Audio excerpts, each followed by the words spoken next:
أعوذ بالله من الشيطان الرجيم بسم الله الرحمن الرحيم نحمده ونستعينه ونستغفره ونعوذ بالله من شرور أنفسنا ومن سيئات أعمالنا من يهده الله فلا مضل له ومن يضلل فلا هادي له وأشهد أن لا إله إلا الله وحده لا شريك له وأشهد أن محمدا عبده ورسوله يا أيها الذين آمنوا اتقوا الله حق تقاته ولا تموتن إلا وأنتم مسلمون يا أيها الناس اتقوا ربكم الذي خلقكم من نفس واحدة وخلق منها زوجها وبث منهما رجالا كثيرا ونساء واتقوا الله الذي تساءلون به والأرحام إن الله كان عليكم رقيبا يا أيها الذين آمنوا اتقوا الله وقولوا قولا سديدا يصلح لكم أعمالكم ويغفر لكم ذنوبكم ومن يطع الله ورسوله فقد فاز فوزا عظيما أما بعد فإن خير الحديث كتاب الله وخير الهدي هدي محمد صلى الله عليه وسلم وشر الأمور محدثاتها وكل محدثة بدعة وكل بدعة ضلالة وكل ضلالة في النار. شرح السنہ، اس کے مؤلف امام بربہاری رحمہ اللہ ہے. اس کتاب میں عقیدے کے بہت سے مسائل کا تذکرہ ہوا ہے اور اس کتاب کو علماء کرام نے بہت زیادہ اہمیت دی ہے. بعد میں آنے والوں نے اس کتاب کے مسائل کو نمبرز لگا کر کئی حصوں میں تقسیم کر دیا ہے. آج ہم 27واں مسئلہ پڑھیں گے. فرماتے ہیں امام بربہاری رحمہ اللہ: وَأَفْضَلُ هَذِهِ الْأُمَّةِ وَالْأُمَمِ كُلِّهَا بَعْدَ الْأَنْبِيَاءِ صلوات اللہ علیہم اجمعین ابو بکر ثم عمر ثم عثمان. کہ اس امت اور تمام امتوں میں سب سے افضل انبیاء کرام علیہم الصلوۃ کے بعد ابو بکر ہیں، پھر عمر ہیں، پھر عثمان ہیں. ہاکذا روی لنا عن ابن عمر، اسی طرح جناب عبداللہ بن عمر رضی اللہ عنہ سے روایت ہمارے پاس آئی ہے. قال، وہ کہتے ہیں، کون؟ عبداللہ بن عمر. کننا نقول، ہم کہا کرتے تھے، ورسول اللہ صلی اللہ علیہ وسلم بین اظہرنا، جبکہ نبی علیہ الصلوۃ والسلام ہم میں موجود تھے، یعنی کہ زندہ تھے. کیا کہا کرتے تھے کہ ان خیر الناس بعد رسول اللہ صلی اللہ علیہ وسلم، کہ رسول اللہ صلی اللہ علیہ وسلم کے بعد سب سے افضل ابو بکر ہیں، عمر ہیں اور عثمان ہیں. جبکہ اس بات کو نبی کریم صلی اللہ علیہ وسلم سن رہے ہوتے تھے، لیکن آپ اس پہ انکار نہیں کرتے تھے، اس کو غلط نہیں کہتے تھے.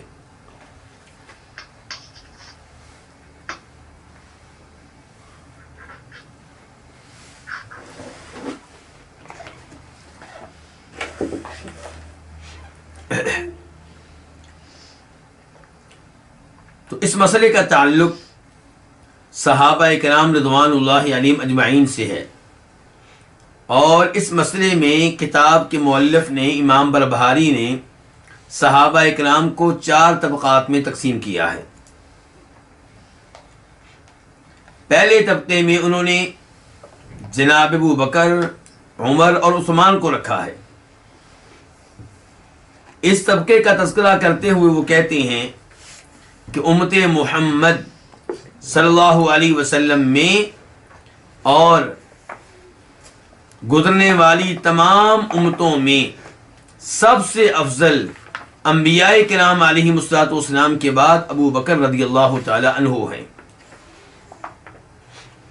کیا دلیل ہے اس کی؟ کہ ابو بکر رضی اللہ تعالیٰ عنہ اتنی شان پا گئے کہ وہ گزشتہ امتوں میں بھی سب سے افضل ہیں نبیوں کے بعد. دلیل کے طور پہ یہاں ایک تو ابن ماجہ کی حدیث ہے جس کا نمبر ہے 100. اس سے روایت کرنے والے جناب ابو جحیفہ رضی اللہ تعالیٰ عنہ ہیں. کہتے ہیں کہ فرمایا نبی صلی اللہ علیہ وسلم نے ابو بکر و عمر سیدا کہول اہل الجنہ من الاولین والآخرین الا النبیین والمرسلین، کہ ابو بکر اور عمر یہ دونوں اہل جنت کے ادھیڑ عمر لوگوں کے سردار ہیں. ابو بکر و عمر اہل جنت کے معمر زیادہ عمر کے لوگوں کے سردار ہیں. اب یہاں پہ سوال پیدا ہوگا کہ کون سے اہل جنت کے سردار ہیں، امت محمد کے اہل جنت کے یا گزشتہ امتوں کے اہل جنت کے بھی؟ تو اسی حدیث میں جواب موجود ہے، من الاولین والآخرین. اہل جنت چاہے اس امت میں سے ہوں یا پہلی امتوں میں سے ہوں، جتنے بھی اہل جنت ہیں سب کے ابو بکر و عمر سردار ہوں گے. وہ اہل جنت جو ادھیڑ عمر کے ہیں، جو معمر ہیں، سوائے نبیوں اور رسولوں کے، یعنی کہ ابو بکر و عمر نبیوں اور رسولوں کے سردار نہیں ہیں، باقی سب کے سردار ہیں. تو اس سے صاف صاف معلوم ہو رہا ہے کہ جناب ابو بکر جناب عمر امت محمد کے تمام لوگوں سے بھی افضل ہیں اور گزشتہ امتوں کے بھی تمام افراد سے افضل ہیں.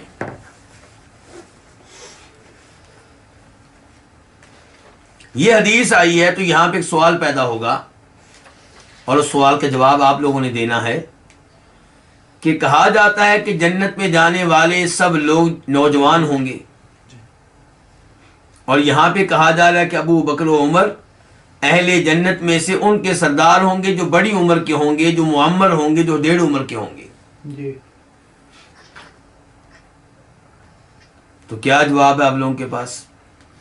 یہاں پر ادھیڑ عمر سے مراد علم میں بڑے. دنیا کے اعتبار کیا مطلب؟ دنیا میں ادھیڑ عمر فوت ہوئے. جی اچھا جواب دیا ہے. فؤاد ہمارے پاس موجود ہیں، ان طالب علموں میں سے جو بیٹھتے ہیں میرے پاس، ان کا جواب بالکل ٹھیک ہے. یہاں پہ مراد یہ ہے کہ وہ لوگ جو دنیا میں بڑی عمر میں فوت ہوئے. کس عمر میں فوت ہوئے؟ بڑی عمر میں فوت ہوئے. جنت میں تو سب ایک عمر کے ہوں گے، لیکن جب یہاں سے فوت ہوئے تو بڑی عمر میں فوت ہوئے، ان کے ابو بکر و عمر کیا ہوں گے؟ سردار ہوں گے.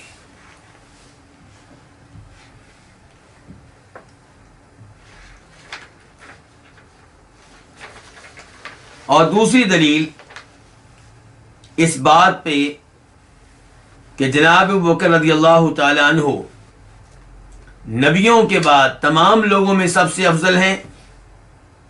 اللہ رب العزت کا یہ فرمان ہے، کنتم خیر امت اخرجت للناس، سورہ آل عمران، تم سب سے افضل امت ہو جنہیں لوگوں کے لیے نکالا گیا ہے، جنہیں لوگوں کے لیے سامنے لایا گیا ہے. تو اس ایسے پتہ چلا کہ امت محمد صلی اللہ علیہ وسلم تمام امتوں سے افضل امت ہے.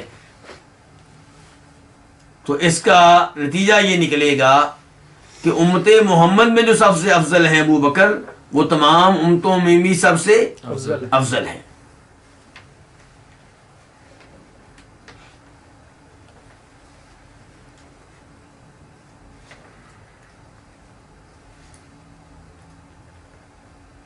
تو اب یہ عقیدہ طے ہوا کہ وَأَفْضَلُ هَذِهِ الْأُمَّةِ وَالْأُمَمِ كُلِّهَا، اس امت اور تمام امتوں میں سے سب سے افضل بعد الانبیاء، انبیاء کرام علیہم السلام کے بعد کون ہے؟ ابو بکر ہیں. ثم عمر، پھر کون ہے؟ عمر. ثم عثمان، پھر کون ہے؟ عثمان. دلیل کیا ہے؟ اس چیز کی کیا دلیل ہے کہ اب تک جو میں نے دلائل دیے تھے ان کا تعلق اس بات سے تھا کہ ابو بکر اور عمر یہ تمام امتوں میں سب سے افضل ہیں. لیکن کیا کوئی ایسی دلیل بھی ہے جس سے پتہ چلے کہ امت محمد میں ابو بکر سب سے افضل ہیں؟ اگرچہ جو پہلے دلائل دیے گئے ہیں وہ اس معاملے میں بھی کافی ہیں، کیونکہ جب ہم نے طے کر دیا حدیث کے مطابق کہ ابو بکر و عمر جنت میں موجود معمر لوگوں کے سردار ہیں، پہلی امتوں میں سے بھی اور آخری امت کے لوگوں میں سے بھی، تو اس سے یہ طے ہو گیا کہ وہ ہمیشہ کے لیے افضل ہیں، ہر امت میں وہ افضل ہیں. لیکن کیا الگ سے بھی دلائل ہیں جن سے پتہ چلتا ہو کہ ابو بکر و عمر اس امت میں سب سے افضل ہیں؟ تو یہ دلیل خود امام بربہاری نے دے دی ہے.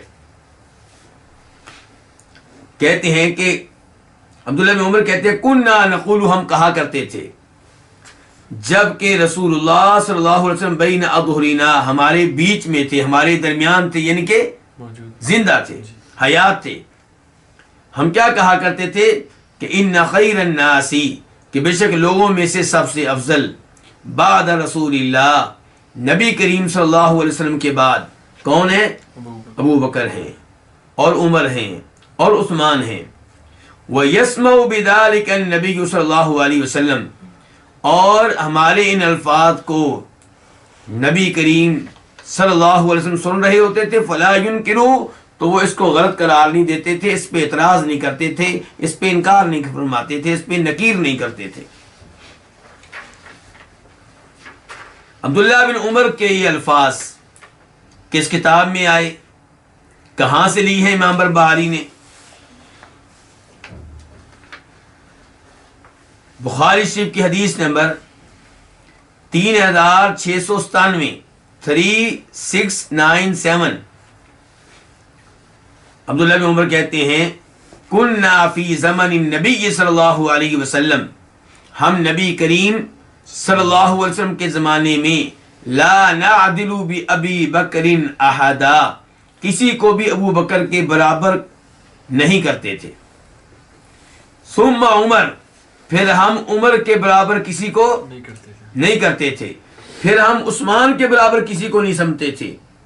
ثم نترک اصحاب النبی صلی اللہ علیہ وسلم، پھر ہم نبی علیہ السلام کے صحابہ کرام کو ان کی حالت پہ چھوڑ دیتے تھے. لا نفاضل بینہم، ان کے درمیان ہم کسی ایک کو دوسرے پہ فوقیت اور فضیلت نہیں دیتے تھے. بس ان تین کو، باقی سب پہ کیا دیتے تھے؟ فضیلت. اس کے بعد نام لے کر کسی اور کو دیگر پہ فضیلت نہیں دیتے تھے.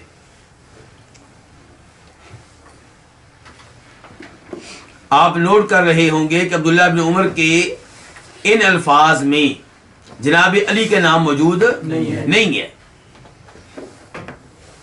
ممکن ہے اس پہ کوئی اعتراض کرے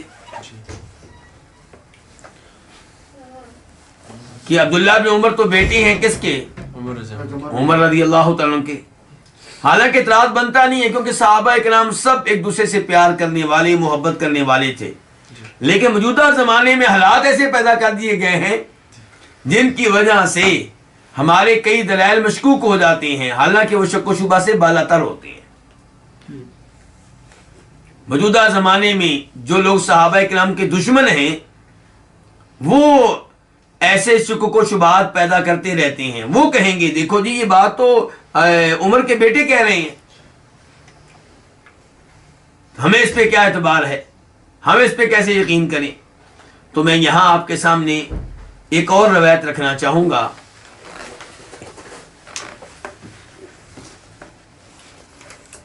اس کا بخاری شریف میں نمبر ہے 3671، 3671.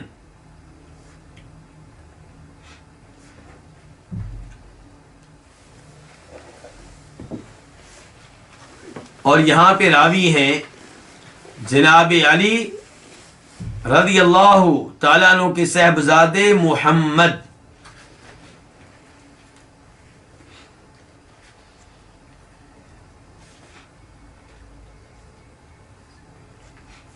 یہاں پہ ایک بات تو یہ نوٹ کریں کہ جناب علی نے اپنے بیٹے کا نام کیا رکھا ہے؟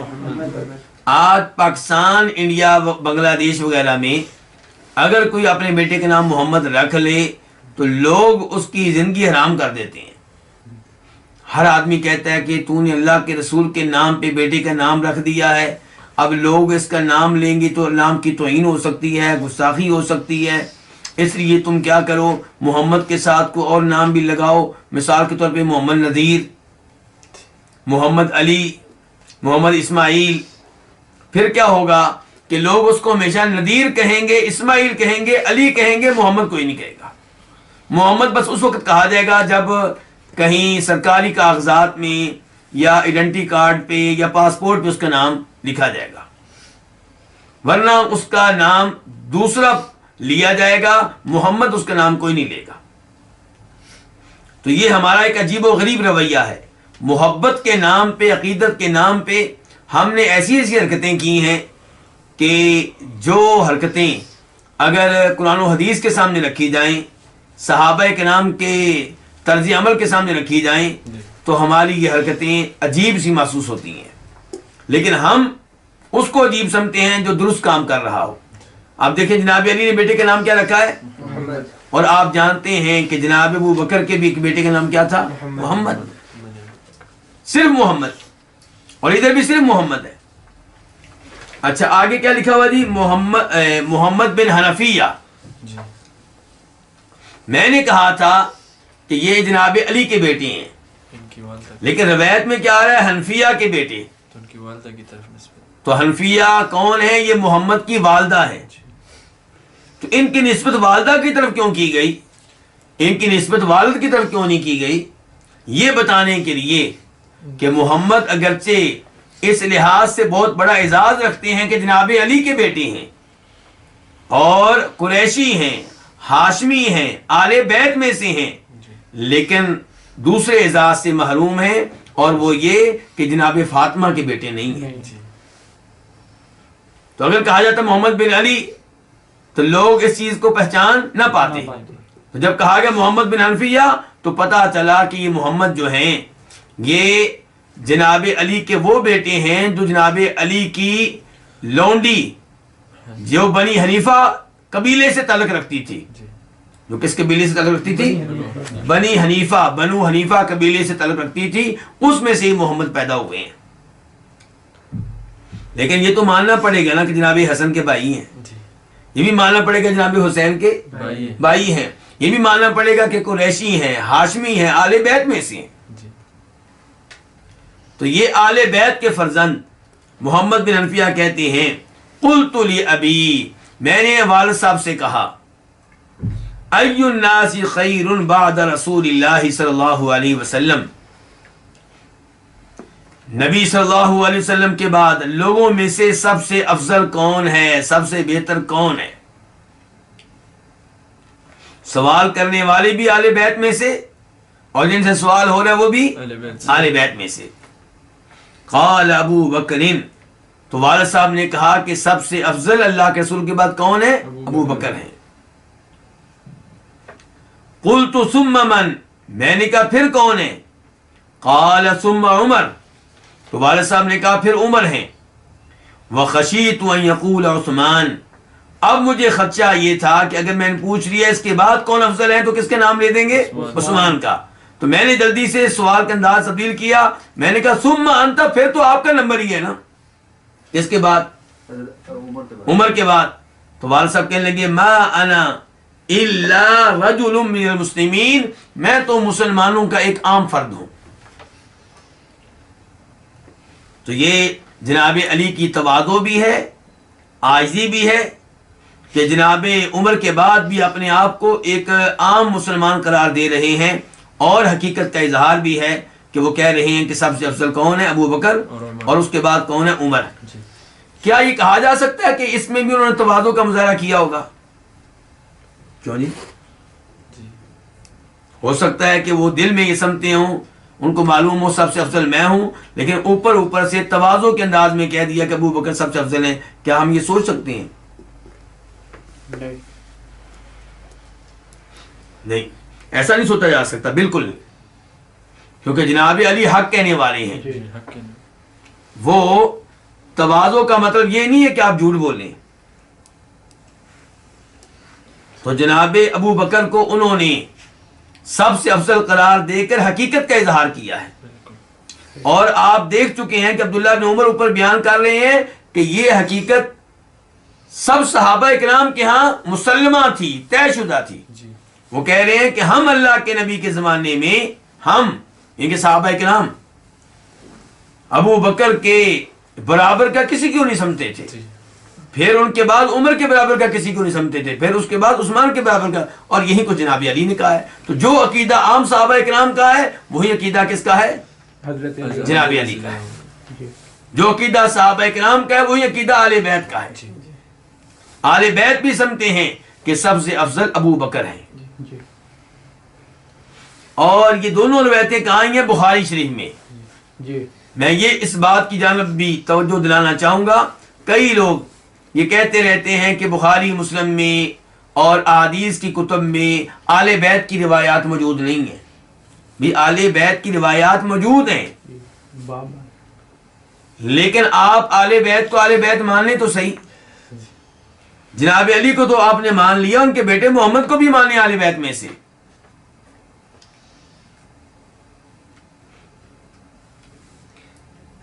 اس کے بعد امام بربہاری نے آخری بات کیا کہی تھی کہ عبداللہ بن عمر کہتے ہیں کہ یہ باتیں ہم کیا کرتے تھے، اللہ کے رسول سنا کرتے تھے، جی لیکن آپ اس پہ انکار نہیں کرتے تھے.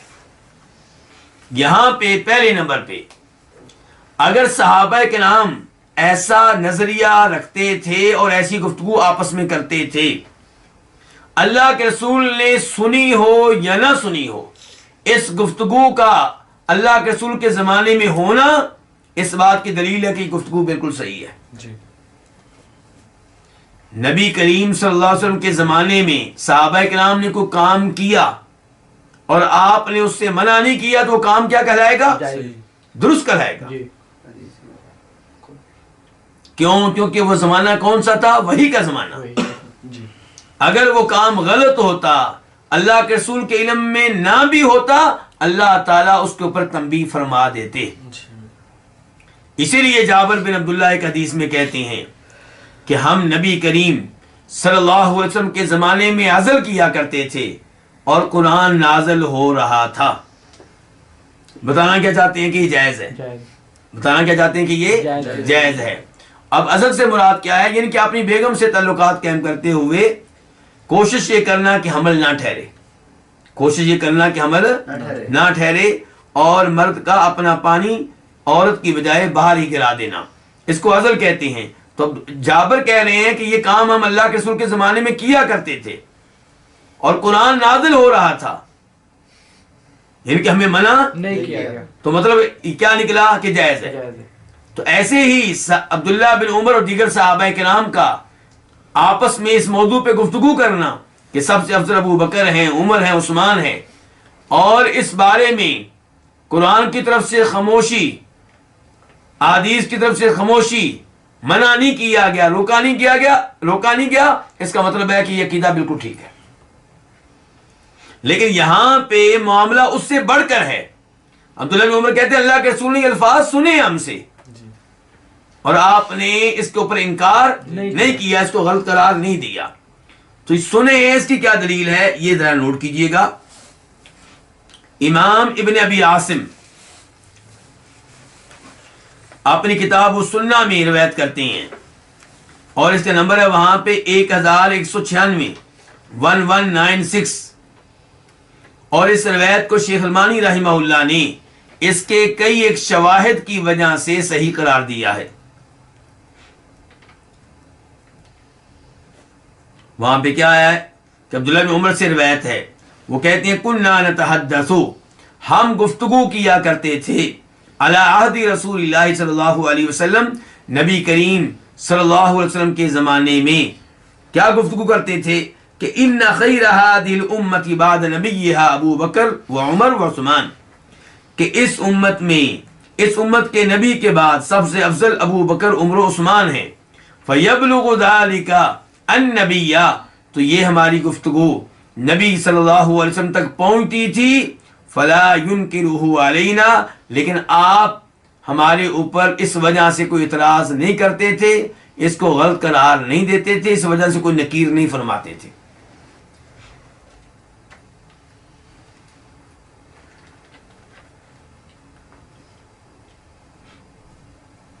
تو یہ ہے صحابہ کرام کا پہلا طبقہ فضیلت کے لحاظ سے۔ کس لحاظ سے؟ اس پہلے طبقے میں کون کون صحابہ کرام ہیں؟ ابو بکر و عمر و عثمان۔ اس کے بعد دوسرے طبقے کا تذکرہ کرتے ہوئے کہتے ہیں امام بربہاری ثم افضل الناس بعد هؤلاء علی وطلحة والزبیر وسعد بن ابی وقاص وسعید بن زید وعبد الرحمن بن عوف وابو عبیدۃ عامر بن الجراح وکلہم یصلح للخلافہ۔ کہتے ہیں کہ ان کے بعد، کن کے بعد؟ ابو بکر و عمر و عثمان کے بعد، ان کے بعد لوگوں میں سے سب سے افضل علی، طلحہ بن عبید اللہ، زبیر بن عوام، سعد بن ابی وقاص، سعید بن زید، عبد الرحمن بن عوف، ابو عبیدہ عامر بن جراح ہیں۔ وکلہم، اور یہ سارے کے سارے خلافت کی صلاحیت رکھتے تھے، حکمرانی کی صلاحیت رکھتے تھے، اس قابل تھے کہ ان کو خلیفہ بنایا جائے۔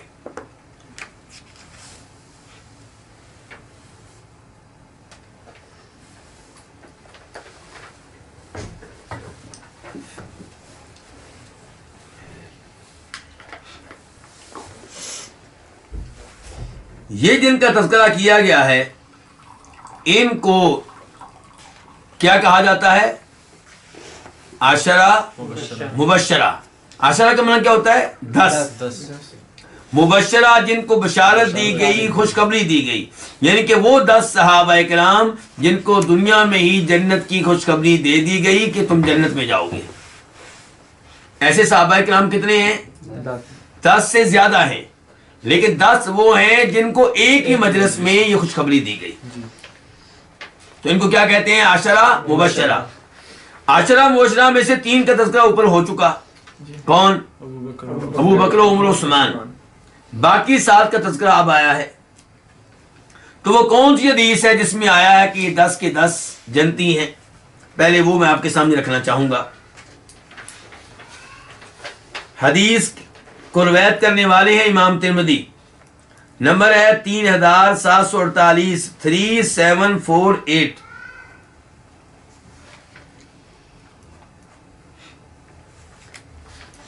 حدیث کے راوی عبد الرحمن بن حمید، اور وہ روایت کرتے ہیں اپنے والد حمید سے کہ سعید بن زید نے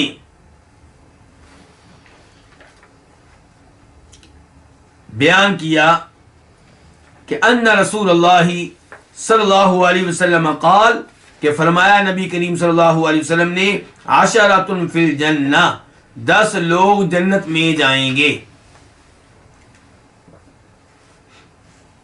ابو بکر فی الجنہ، ابو بکر جنت میں جائیں گے، وعمر فی الجنہ، عمر جنت میں جائیں گے، وعثمان وعلی والزبیر وطلحۃ وعبد الرحمن وابو عبیدۃ وسعد بن ابی وقاص، کہ عثمان، علی، زبیر بن عوام، طلحہ بن عبید اللہ، عبد الرحمن بن عوف، ابو عبیدہ عامر بن جراح، سعد بن ابی وقاص، یہ بھی سب کہاں جائیں گے؟ جنت میں جائیں گے۔ کتنے لوگ ہو گئے؟ 10 نہیں ہوئے، دیکھیں دھیان سے کتنے ہو گئے؟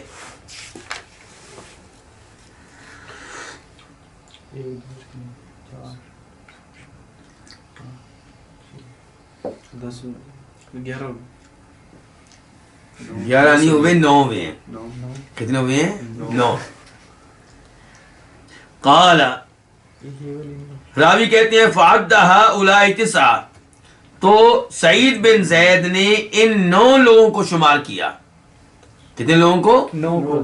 وسکت عن العاشر، اور 10ویں آدمی کا نام لینے کی بجائے خاموش ہو گئے، خاموش ہو گئے۔ خاموشی اختیار کی 10ویں آدمی کے معاملے میں۔ فقال القوم، تو لوگوں نے کہا ننشدک یا ابا الاعور من العاشر، کہ اے ابو اعور، ہم آپ کو قسم دے کر پوچھتے ہیں کہ آپ ہمیں بتائیں 10واں کون ہے۔ یہ ابو آور کون ہے؟ سعید بن زید کی کنیت ہے. قال تو کہنے لگے کون؟ سعید بن زید. نشدتمونی باللہ، تم لوگوں نے مجھے اللہ کی قسم دے کر سوال کیا ہے. تو ابو الاعور فی الجنہ، تو میں بتاتا ہوں 10واں کون ہے؟ وہ ابو الاعور ہے. ابو الاعور بھی جنت میں جائے گا.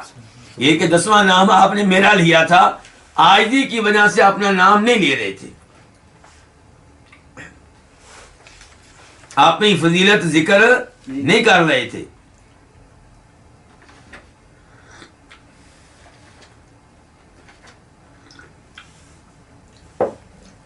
تو آپ کہیں گے تھوڑی دیر پہلے ہم نے کہا تھا کہ عاجزی میں جھوٹ نہیں بولا جا سکتا، تو یہاں پہ جھوٹ نہیں بولا، خاموشی اختیار کی ہے.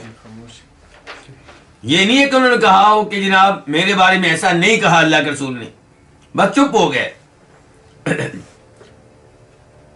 قال ابو عیسیٰ، ابو عیسیٰ کہتے ہیں، ابو عیسیٰ کون ہے؟ امام ترمذی. جی کہتے ہیں ابو الاعور ہوا سعید بن زید ابن عمرو ابن نفیل. ابو الاعور یہ صحابی راوی ہیں سعید بن زید بن عمرو بن نفیل.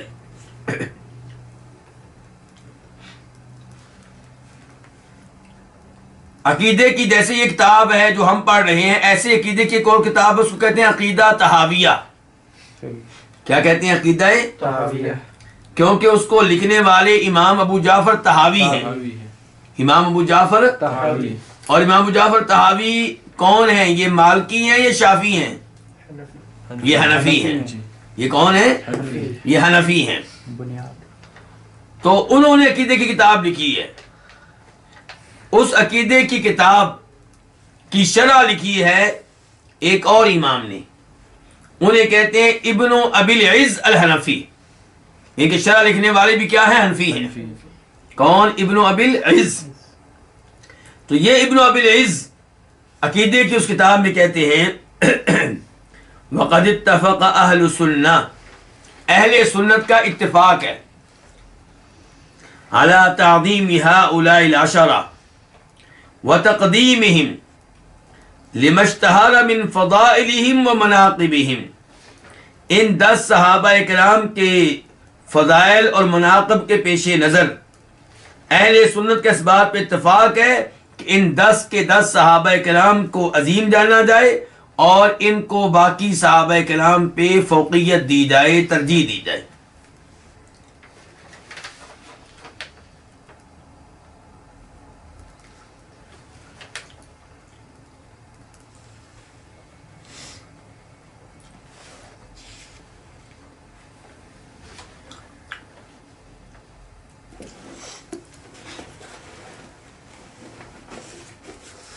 تو حدیث سے بھی پتا چلا اور امام ابن ابی العز الحنفی کے ان الفاظ سے بھی پتا چلا کہ ان 3 صحابہ کرام کے بعد یہ 7 صحابہ کرام بہت زیادہ اہمیت رکھتے ہیں اور یہ باقی صحابہ کرام سے افضل ہیں، باقی صحابہ کرام سے بہتر ہیں، باقی صحابہ کرام سے آگے ہیں.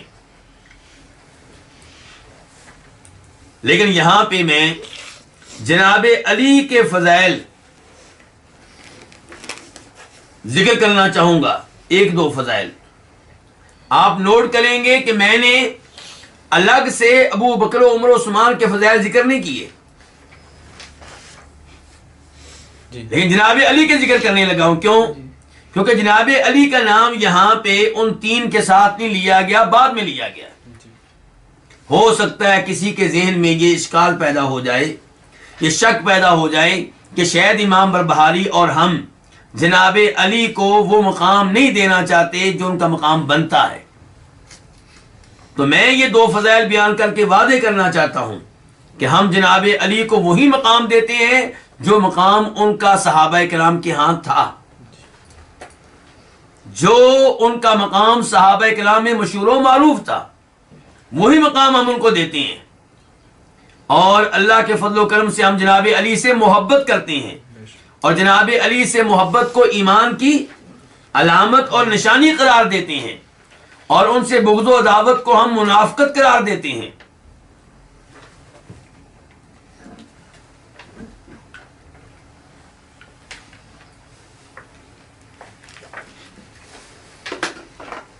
تو جناب علی کے فضائل میں سے پہلی فضیلت امام بخاری روایت کرتے ہیں، اور بخاری شریف کی روایت نمبر ہے 4416 4416۔ حدیث کے راوی کون ہے؟ جناب سعد بن ابی وقاص رضی اللہ تعالی عنہ، کہ نبی کریم صلی اللہ علیہ وسلم نے جناب علی سے کہا، کیا کہا وہ بعد میں بتاؤں گا، پہلے یہ بتاؤں گا کہ کب کہا۔ جب نبی کریم صلی اللہ علیہ وسلم تشریف لے جا رہے تھے غزوہ تبوک کے لیے، اور تبوک کی لڑائی آپ جانتے ہیں کہ بڑی سخت لڑائی تھی اور بڑی دور کا سفر تھا، کم از کم 700 کلومیٹر کا فاصلہ تھا۔ کتنا؟ 700 کلومیٹر۔ کس چیز پہ؟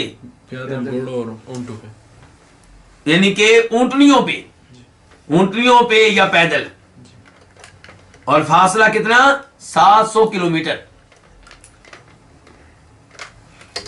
اور دوسری طرف مدینہ میں پھل تیار تھا، فصل تیار تھی، کس کی؟ کھجوروں کی۔ کھجوروں کی۔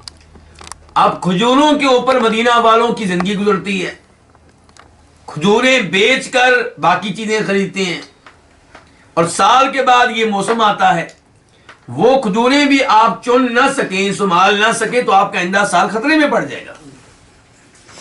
لیکن ایمان اور اسلام، اللہ سے محبت، جنت کی خواہش، نبی علیہ السلام سے پیار، اس چیز نے صحابہ کرام کو جہاد کرنے پہ آمادہ کیا، اور انہوں نے اپنے پھل کی پرواہ نہیں کی، نکلے۔ لیکن جناب علی سے اللہ کے رسول نے کہا کہ علی تو نے مدینہ میں رہنا ہے، آپ نے مدینہ میں رہنا ہے، مدینہ میں آپ میرے جانشین ہوں گے۔ جناب علی پریشان ہو گئے، کیوں؟ کیونکہ وہ جہاد کرنا چاہتی ہیں، وہ اللہ کے دشمنوں سے لڑنا چاہتی ہیں، بہادر آدمی ہیں۔ تو تب نبی صلی اللہ علیہ وسلم نے انہیں تسلی دیتے ہوئے کہا تھا، الا ترضى ان تكون مني بمنزلة هارون من موسى الا انه ليس نبي بعدي، کہ اے علی کیا تم اس بات پہ راضی نہیں ہو کہ تمہارا میرے ہاں وہی مقام ہے جو موسیٰ علیہ السلام کے ہاں کس کا تھا؟ ہارون علیہ السلام کا تھا۔ فرق یہ ہے کہ ہارون نبی بن گئے، جبکہ میرے نبی بننے کے بعد کوئی نبی نہیں بن سکتا، اس لیے تم نبی نہیں بن سکو گے، نبی نہیں بن سکو گی، لیکن میں تمہیں وہی مقام دے رہا ہوں جو موسیٰ علیہ السلام نے کس کو دیا تھا؟ ہارون علیہ السلام۔ ہارون علیہ السلام کو کیا مقام دیا تھا؟ جانشین اپنا بنایا۔ جب موسیٰ علیہ السلام گئے تھے طور پہاڑ پہ اللہ رب العزت سے ہم کلام ہونے کے لیے، تب بنی اسرائیل پہ اپنا نائب جانشین کس کو بنا کے گئے تھے؟ ہارون علیہ السلام۔ ہارون ان کے نائب بھی تھے، نبی بھی تھے۔ تو اللہ کے رسول نے فرمایا صلی اللہ علیہ وسلم نے کہ اے علی میں تمہیں وہی مقام دے رہا ہوں جو مقام موسیٰ علیہ السلام نے جناب ہارون علیہ السلام کو دیا تھا، لیکن فرق رہے گا کہ ہارون نبی تھے اور آپ نبی نہیں بن سکیں گے، کیونکہ میرے نبی بننے کے بعد اب کوئی اور نبی نہیں آئے گا۔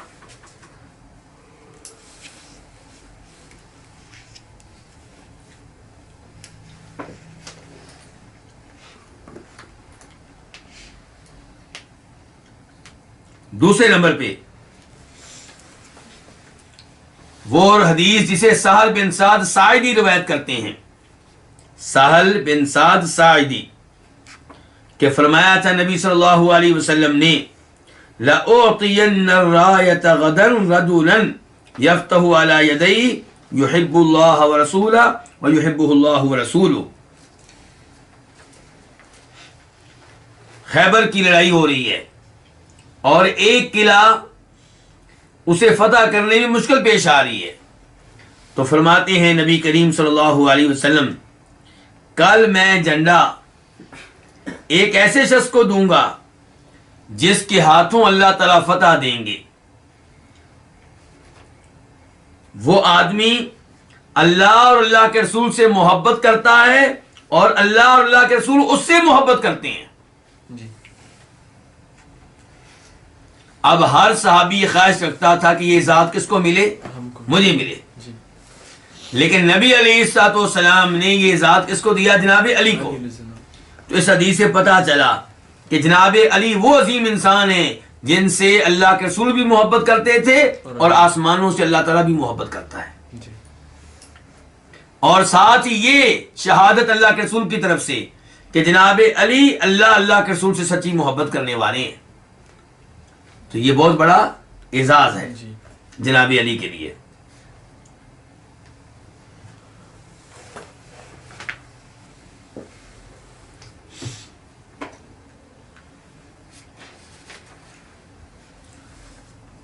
اب ہم نے جان لیا کہ دوسرا طبقہ فضیلت کے لحاظ سے کن صحابہ اکرام کا ہے.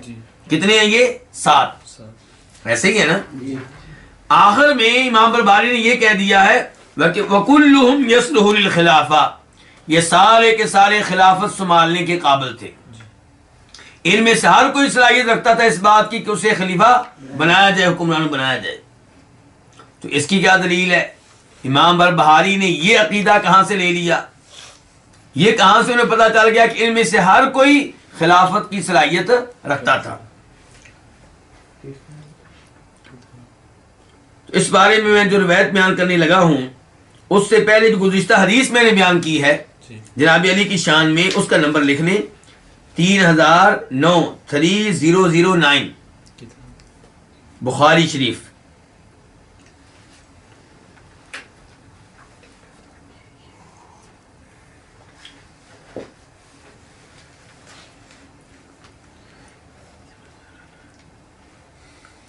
جناب عمر کہتے ہیں، اور یہ وہ کب کہہ رہے ہیں؟ فوت ہونے سے کچھ دیر پہلے کہہ رہے ہیں انی لا اعلم احق بهذا الامر من هؤلاء النفر الذين توفي رسول الله صلی اللہ علیہ وسلم وهو عنهم راض. کہتے ہیں میرے علم کے مطابق خلافت کے اقتدار کے سب سے زیادہ حقدار وہ لوگ ہیں جن سے نبی علیہ الصلوۃ والسلام بحالت وفات بالکل راضی تھے. ان سے بڑھ کر میرے نزدیک کوئی بھی خلافت کا حقدار نہیں ہے.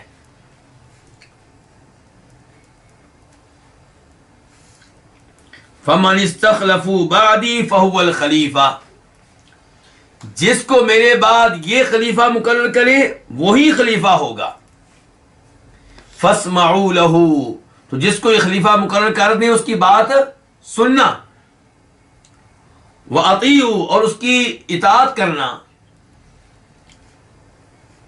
فَسَمَّى عُثْمَانَ وَعَلِيًّا وَطَلْحَةَ وَالزُّبَيْرَ وَعَبْدُ الرَّحْمَنِ بن عوف وسعد بن ابی وقاص. چنانچہ جناب عمر فاروق نے نام لیا کن کن کا؟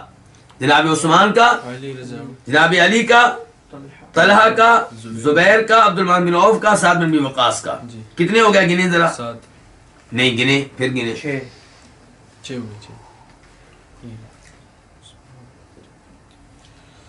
اچھی طرح دیکھ لیا آپ نے. 6 ہی ہیں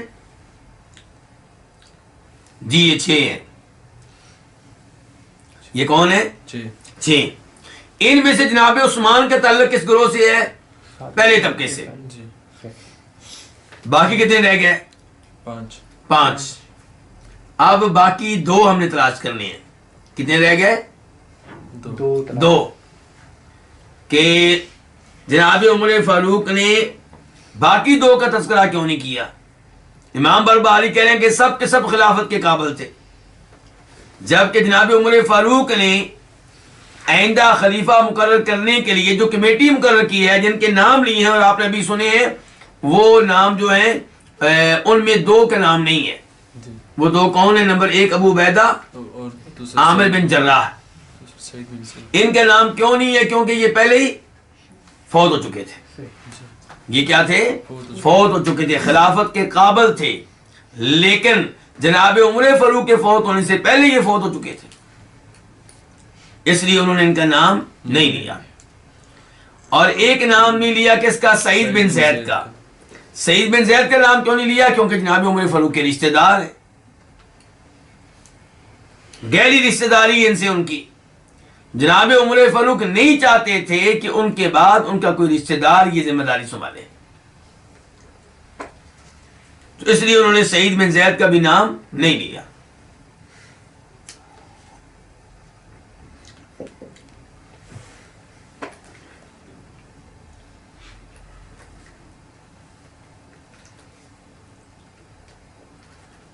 اس کے بعد اب ہم آتے ہیں تیسرے طبقے کی طرف۔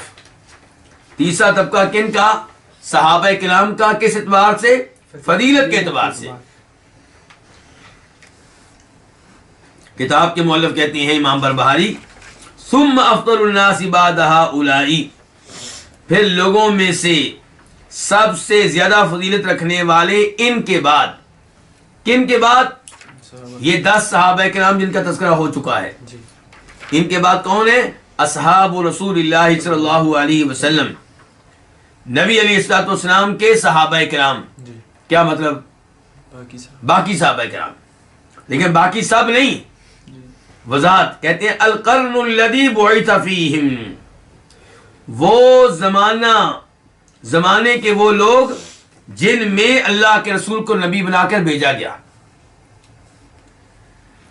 المہاجرون الاولون والانصار، اولین مہاجرین اور انصار۔ اولین مہاجرین جنہوں نے آغاز میں ہجرت کر لی تھی، کس کی طرف؟ مدینہ کی مدینہ طرف، کی طرف، یا اس سے پہلے حبشہ کی طرف۔ جی والانصار، اور انصاری یعنی کہ وہ لوگ جو مدینہ کے رہنے والے تھے، مسلمان ہوئے اور انہوں نے آنے والے مہاجرین کی مدد کی، ان کا ساتھ دیا، ان کی تائید کی۔ جی وَهُمْ مَنْ صَلَّى الْقِبْلَتَيْن، یہ کون ہے جی؟ یہ وہ ہیں جنہوں نے 2 قبلوں کی طرف منہ کر کے نماز پڑھی ہے۔ جی تیسرا گروہ کتاب کے مؤلف نے کن صحابہ کرام کا بنایا ہے؟ دونوں گروہ کے، جنہوں نے دونوں قبلوں کی طرف منہ کر کے نماز پڑھی ہے۔ 2 قبلے کون سے؟ بیت المقدس اور بیت اللہ حرم۔ یعنی کہ آپ جانتے ہیں بخاری شریف کی حدیث ہے، براء بن عازب روایت کرتے ہیں کہ نبی علیہ السلام جب مدینہ میں آئے ہجرت کر کے، تو آپ شروع میں بیت المقدس کی طرف منہ کر کے نماز پڑھتے رہے۔ ایسا کتنے عرصے تک ایسا ہوتا رہا؟ 16 مہینے 17 مہینے۔ 17 میں اس کے بعد قبلہ تبدیل ہوا اور اب مکہ اور کعبہ کو قبلہ بنا دیا گیا۔ تو کہتے ہیں کتاب کے مؤلف کہ ان 10 صحابہ اکرام کے بعد ان صحابہ اکرام کا نمبر آتا ہے جنہوں نے دونوں قبلوں کی طرف منہ کر کے نماز پڑھی ہے۔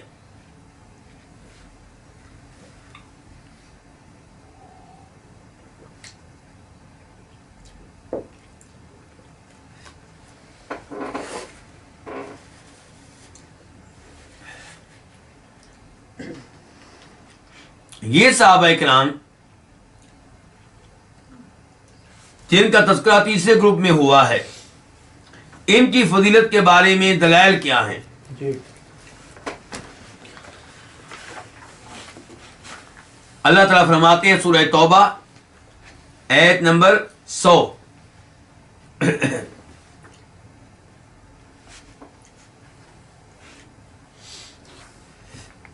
اللہ تعالیٰ فرماتے ہیں والسابقون الاولون من المہاجرین والانصار والذین اتبعوهم بإحسان رضی اللہ عنہم ورضوا عنہ، مہاجرینوں انصار میں سے سبقت لینے والے پہلے لوگ، مہاجرین انصار میں سے سبقت لینے والے پہلے لوگ، اور وہ لوگ جنہوں نے ان کی پیروی کی نیکی کے معاملے میں، نیکی کے ساتھ۔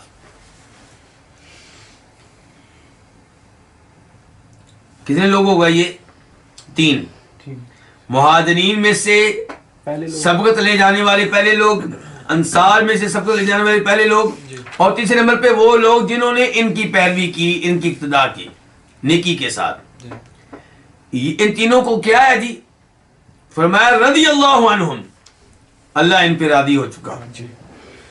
ورضوا عنہ، وہ بھی اللہ پہ راضی ہو چکے. تو شان ہے کہ نہیں ہے؟ فضیلت ہے کہ نہیں ہے؟ وَعَدَّ لَهُمْ جَنَّاتٍ، اور اللہ نے ان کے لیے جنتیں تیار کر لی ہیں، تجری تحت الانہار، جن کے نیچے سے نہریں چلتی ہیں، خالدین فیہا ابدا، یہ لوگ ان نہروں میں رہیں گے ہمیشہ ہمیشہ. ذالک الفوز العظیم، یہ ایک عظیم کامیابی ہے.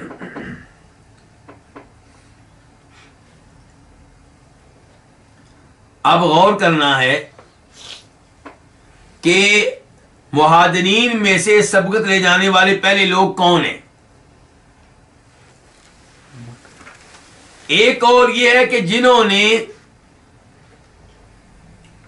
ہجرت کی، جنہوں نے کیا کی؟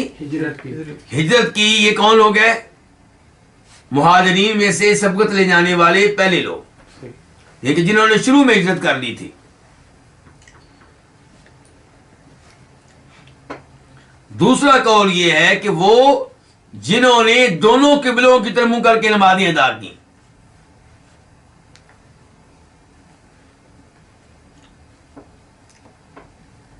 اور تیسرے نمبر پہ وہ، تیسرا قول یہ ہے کہ اس سے مراد وہ صحابہ کرام ہیں جو بدر کی لڑائی میں شریک ہوئے.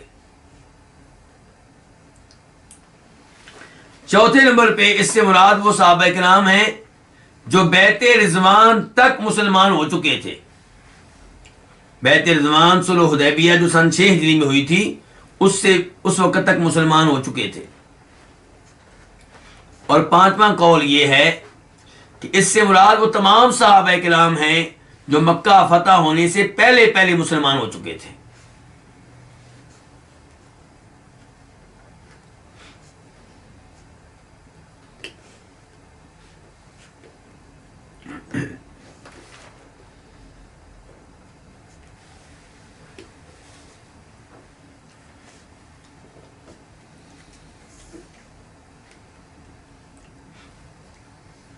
کتنے قول ہو گئے آپ کے پاس؟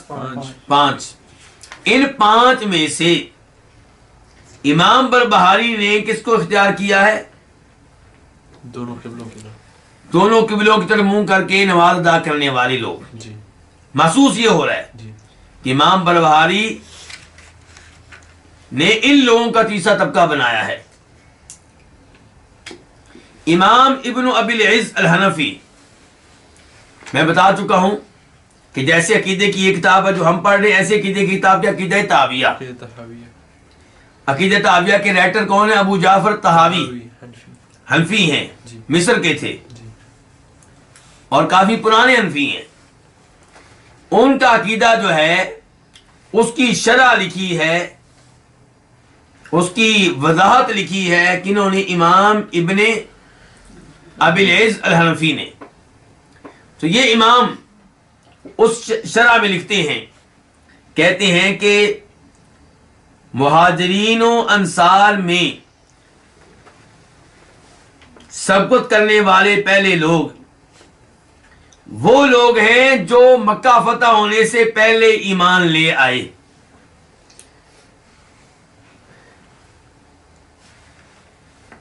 جنہوں نے مکہ فتح ہونے سے پہلے جہاد کیا. پھر کہتے ہیں کہ بیعت رضوان کرنے والے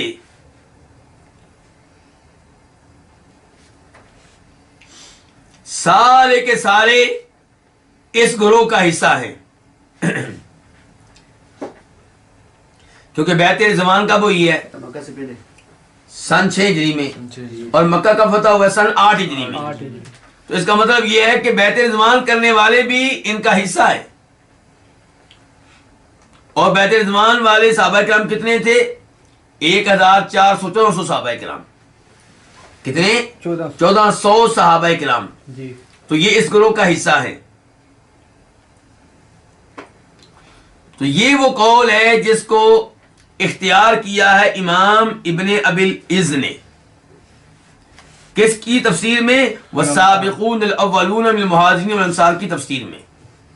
کہتے ہیں کہ اس سے مراد وہ سب صحابہ کرام ہیں جو مسلمان ہو چکے تھے مکہ فتح ہونے سے پہلے. تو پھر والذین تبعوہم بإحسان سے مراد کون ہوں گے؟ وہ صحابہ کرام جو مکہ فتح ہونے کے بعد مسلمان ہوئے ہیں. امام ابن ابی العز الحنفی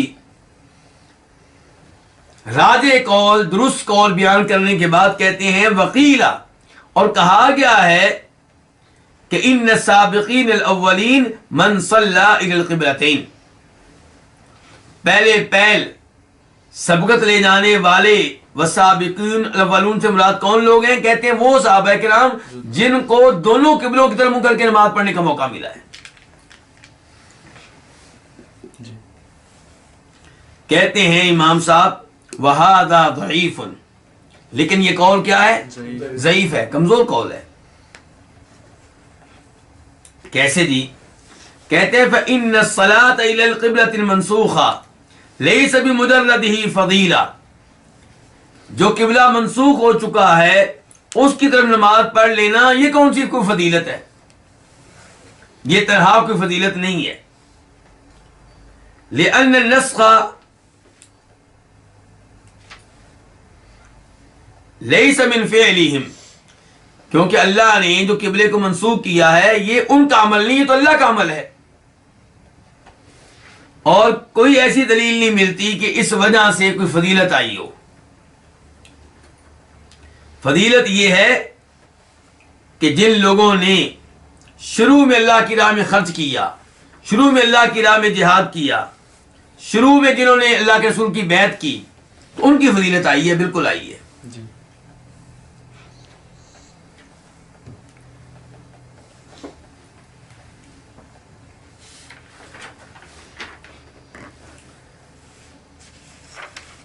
تو امام بربہاری کیا کہتے ہیں؟ دو گروہوں کا تذکرہ کرنے کے بعد کہتے ہیں پھر لوگوں میں سے سب سے افضل ان کے بعد اصحاب رسول اللہ صلی اللہ علیہ وسلم ہیں، اللہ کے رسول کے صحابہ کرام ہیں. القرن الذی بعث فیہم، وہ لوگ ہیں جن میں آپ کو مبعوث کیا گیا، بھیجا گیا، یعنی کہ مہاجرین الاولین اور انصار. اور یہ وہ ہے جنہوں نے نماز پڑھی ہے دونوں قبلوں کی طرف.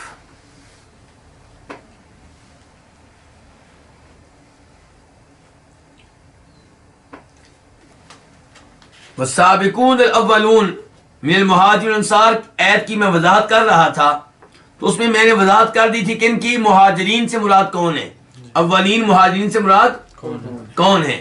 اب رہ گیا اولین انصار کون ہے. تو اولین انصار میں وہ لوگ داخل ہیں جو سن 11 نبوی میں ہجری نہیں کہہ رہا، کیا کہہ رہا ہوں، یعنی کہ نبوت کے 11ویں سال،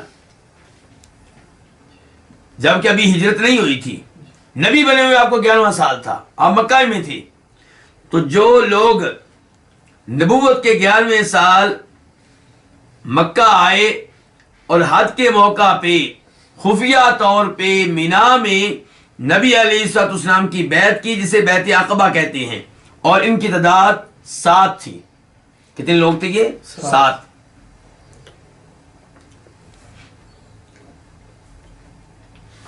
پھر نبوت کے 12ویں سال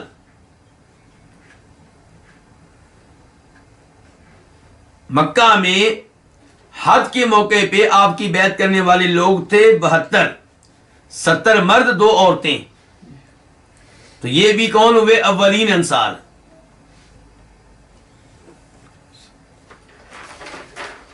نمبر 3، نبی صلی اللہ علیہ وسلم نے مکہ سے ہجرت کی ہے مدینہ کی طرف. آپ کے ہجرت کرنے سے پہلے مدینہ آ چکے تھے مصعب بن عمیر. کون آ چکے تھے؟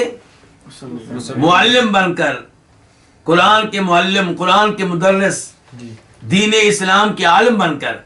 تو ان کے ہاتھوں میں بھی کئی لوگ مسلمان ہوئے اور وہ انصاری تھے، تو وہ بھی کیا ہوئے؟ اولین انصار ہوئے.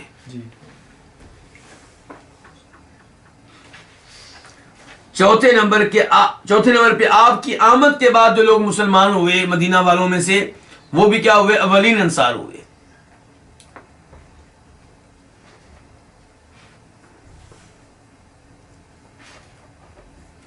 تو ان سب کی شان بیان ہوئی ہے اس ایت میں، ان کی ایت سورہ توبہ کی ایت نمبر 100 میں۔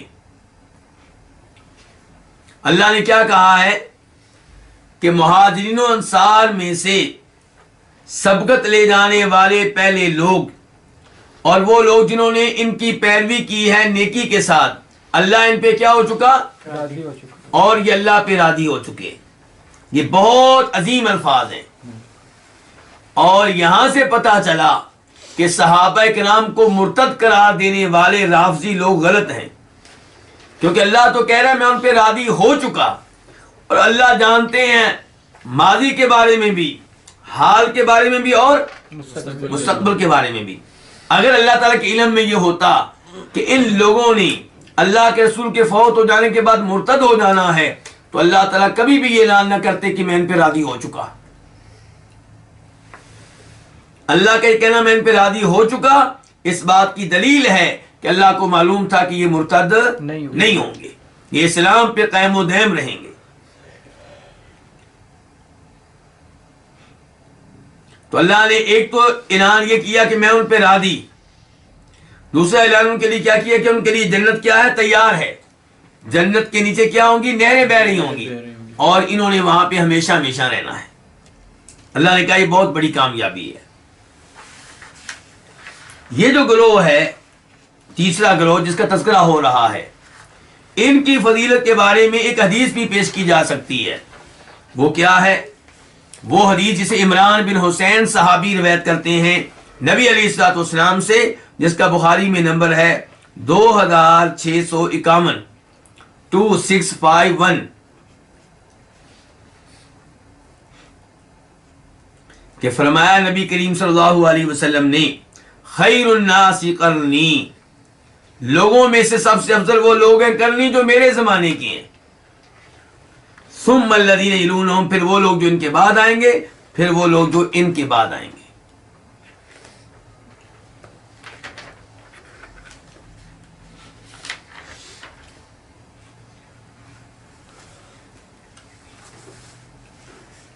تو اس تیسرے طبقے کا ترجمہ پھر سن لیں۔ امام بربہاری کہہ رہے ہیں کہ ان کے بعد، ان کے اوپر جو دو طبقے ذکر ہو چکے ہیں، ان کے بعد لوگوں میں سے سب سے افضل اللہ کے رسول علیہ السلام کے صحابہ کرام ہیں۔ القرن، وہ لوگ جن میں اللہ کے رسول کو بھیجا گیا، یعنی کہ مہاجرین، اولین مہاجرین اور انصار، اور یہی وہ لوگ ہیں جنہوں نے دو قبلوں کی طرف منہ کر کے نماز ادا کی ہے۔ اس کے بعد چوتھا طبقہ، ثم افضل الناس بعد ہؤلاء، پھر لوگوں میں سے سب سے افضل ان کے بعد، کن کے بعد؟ ان تین طبقات کے بعد۔ کون ہے؟ من صاحب رسول اللہ صلی اللہ علیہ وسلم، ہر وہ شخص ہے جس نے اللہ کے رسول کی صحبت اختیار کی۔ کتنی صحبت؟ یومن، ایک دن، او شہرن، یا ایک مہینہ، او سنتن، یا ایک سال، او اقل من ذلك، او اکثر، یا اس سے کم یا اس سے زیادہ۔ اس کا مطلب ہے کہ چوتھا طبقہ ان صحابہ کرام کا ہے جو مکہ فتح ہونے کے بعد نبی علیہ الصلوۃ والسلام پہ ایمان لائے اور انہوں نے آپ کی صحبت اختیار کی۔ اب امام بربہاری نے صحابی قرار دے دیا ہر اس آدمی کو جو اللہ کے رسول سے ملا ہے، چاہے تھوڑے وقت کے لیے چاہے زیادہ وقت کے لیے۔ اور یہاں پہ میں حافظ ابن حجر رحمہ اللہ کی تعریف آپ کے سامنے رکھنا چاہوں گا، جو انہوں نے صحابی کی تعریف کی۔ صحابی کہتے کس کو ہیں؟ کہتے ہیں وَأَصَحُّ مَا وَقَفْتُ عَلَيْهِ مِنْ ذَلِكَ، صحابہ کرام کے تعارف میں جو بھی کہا گیا ہے، اس میں سے درست ترین بات یہ ہے کہ ان صحابی، کہ صحابی وہ ہے من لقی النبی صلی اللہ علیہ وسلم، جو نبی علیہ الصلوۃ والسلام سے ملا، مؤمنا بہ، ایمان کی حالت میں، ومات علی الاسلام، اور اسلام پہ ہی فوت ہوا۔ یہ تعریف ابن حجر رحمہ اللہ نے اپنی کس کتاب میں لکھی ہے؟ الاصابہ فی تمییز الصحابہ، وہ کتاب جس میں انہوں نے صحابہ کرام کے نام ذکر کیے ہیں اور واضح کیا کہ کون آدمی صحابی ہے اور کون غلط مشہور ہو گیا ہے جبکہ وہ صحابی نہیں ہے. تو آپ کیا سمجھیں ابن حجر کی تعریف سے صحابی کس کو کہتے ہیں؟ نمبر 1 وہ اللہ کے رسول سے ملا ہو. جی ایمان لائے. نمبر 2 ایمان کی حالت میں ملا ہو. جی. نمبر 3 جب فوت ہوا ہو تو اسلام پہ فوت ہوا ہو. جی.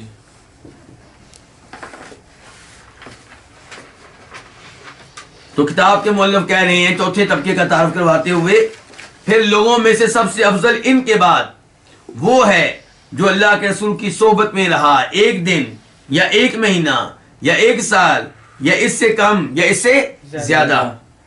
نترحم علیہم ہم ان کے لیے دعائے رحمت کریں گے.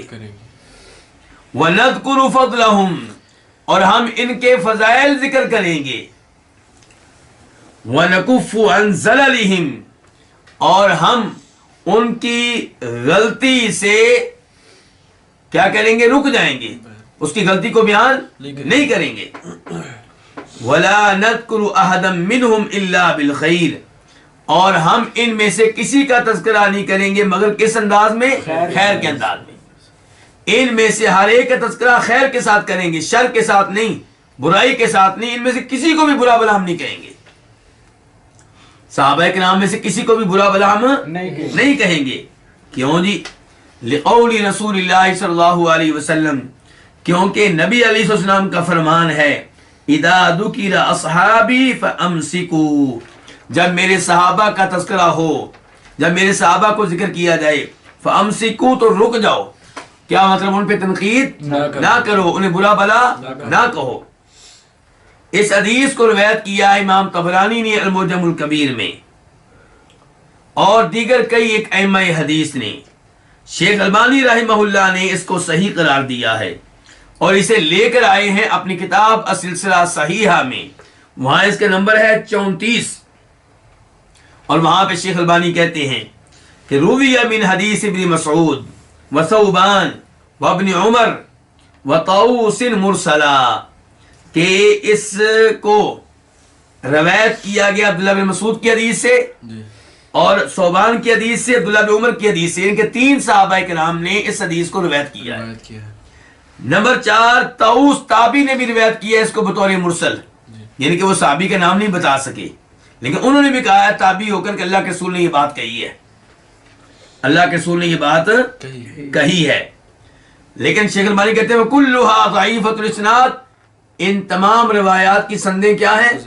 ضعیف ہیں. پھر کہتے ہیں وَلَكِن بَعْضُهَا يَشُدُّ بَعْضًا یہ سندیں ایک دوسرے کی تائید کر رہی ہیں. تو یہ ساری سندیں مل کر طاؤس کا مرسل مل کر عبداللہ بن مسعود کی حدیث مل کر یہ سب کیا حکم لگے گا کہ یہ حدیث کیا ہے؟ صحیح ہے. کون سی حدیث؟ کہ جب میرے صحابہ کرام کا تذکرہ کیا جائے فَأَمْسِكُوا تو کیا کرو؟ رک جاؤ.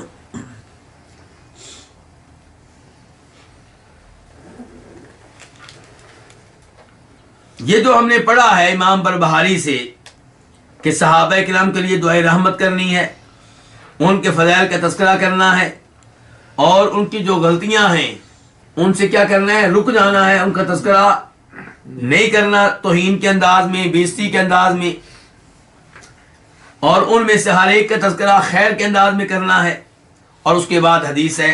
تو یہ جو گفتگو ہے اس بارے میں انشاءاللہ کل کے درس میں مزید وضاحت پیش کروں گا کہ امام طحاوی نے اس موضوع پہ کیا کہا ہے. کس نے؟ امام طحاوی نے. اس سے انشاءاللہ صحابہ کرام کے بارے میں ہمارا عقیدہ مزید نکھر کر سامنے آئے گا، مزید واضح ہو کر سامنے آئے گا. اور پھر تذکرہ ہوگا سفیان بن عیینہ کے اس قول کا اور ایک اور حدیث کا جو یہاں پہ ذکر کی گئی ہے لیکن ہماری اس کتاب میں نہیں آ سکی. تو یہ سب باتیں انشاءاللہ کل کے درس میں ذکر کی جائیں گی. اللہ رب العزت ہمیں صحابہ کرام سے محبت کرنے کی توفیق دے، ان کی شان اور ان کا مقام و مرتبہ جاننے کی توفیق دے. وآخر دعوانا الحمدللہ رب العالمین.